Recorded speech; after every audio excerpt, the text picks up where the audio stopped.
a live event in Enugu State, Southeast Nigeria, where the President General of the Ohaneze, Ndigbo, that's the pan-sociocultural group, Professor George Obiozo, is speaking to the press. Let's listen in. It's imperative and proper for Ndigbo to remember Ndigbo and others who died across the country, either in the genocide or civil war from 1967 to 1970.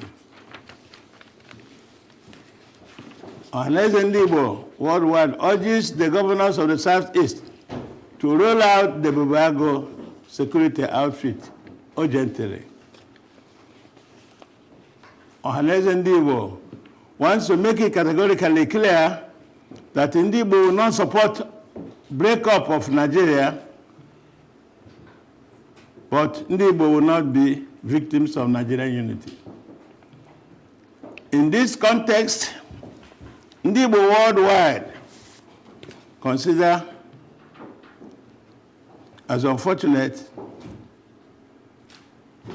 the implications of the President's statement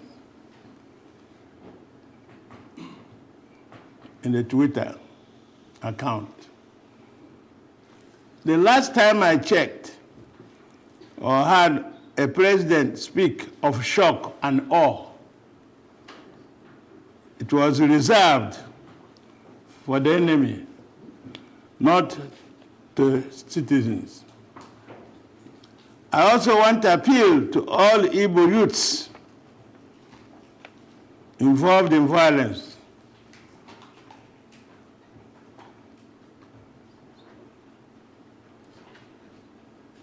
and strongly advise them that there's nothing to celebrate in violence. We cannot change our lots and situations by stirring and provoking hatred among ourselves, raining insults and abuses on ourselves, and declaring war against those who disagree with our own ideas and approach to resolving our common problem. What good does it do to us in the destruction of government institutions and facilities, most of which were built by our own people and donated to the government for our own benefit and the general good of society? I appeal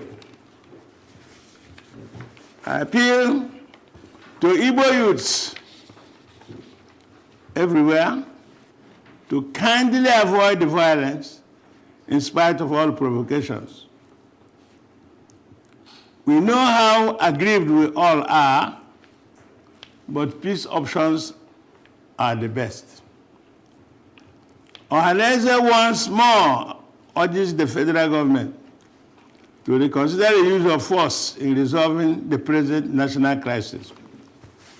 Ohaneze worldwide considers it imperative on the part of the federal government to conduct urgent, in-depth investigation on the destruction of lives and property in the Southeast.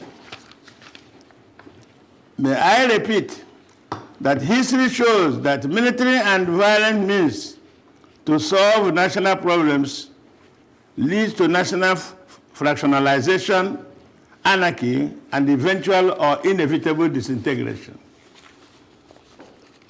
The federal government should realize and be confident enough that no secessionist forces can defeat Nigeria. The action of any of the secessionist or separatist groups will continue to look like a river threatening an ocean with drowning. We must also recognize the historical fact that in a society where injustice becomes a rule or law, resistance becomes a duty or an obligation. Nigeria has a history of continuity and crisis, as well as creative use of crisis as a means of resolving national political problems whenever we are near the brinks of catastrophe. In the recent times, we had in Ndigbo, Niger Delta militants, and Boko Haram insurgency, etc. The present situation in the country will soon be history also. These too shall pass.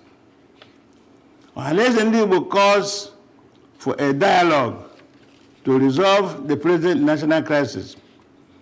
The federal government should acknowledge that because of the reality of Nigerian irrepressible pluralism, it is always preferable to go for dialogue instead of use of force. Majority of Nigerians prefer unity to secession or separatism, but they want justice, peace, equity, and fairness. The golden rule of do unto others what we like done unto you. That is complementarity and inclusive governance. In fact, a brief glance at the Nigerian society, there is no shortage of villains among our political elites. But like many societies, a deeper look into Nigeria, you will see that the country's political heroes still exist, though the villains may noisily dominate the political scene and space. Consequently, to secure Nigeria, to develop Nigeria, and to have peace in Nigeria, the federal government should immediately engage all Nigerian groups through their various leaderships in an urgent dialogue. Dialogue is what patriotic Nigerians, Nigerian well-wishers and admirers, and the international community is now expecting of Nigerian leadership to resolve the present national crisis and not military action. It is time for peaceful action and dialogue, not war and destruction. Finally, Ohaneze Ndigbo calls on the federal government to take note of the ongoing human rights violations in the Southeast. We must beware of its international consequences and domestic implications in our ability to heal the Nigerian nation. Nigeria is at crossroads of its history and destiny. Let wisdom prevail. Thank you very much.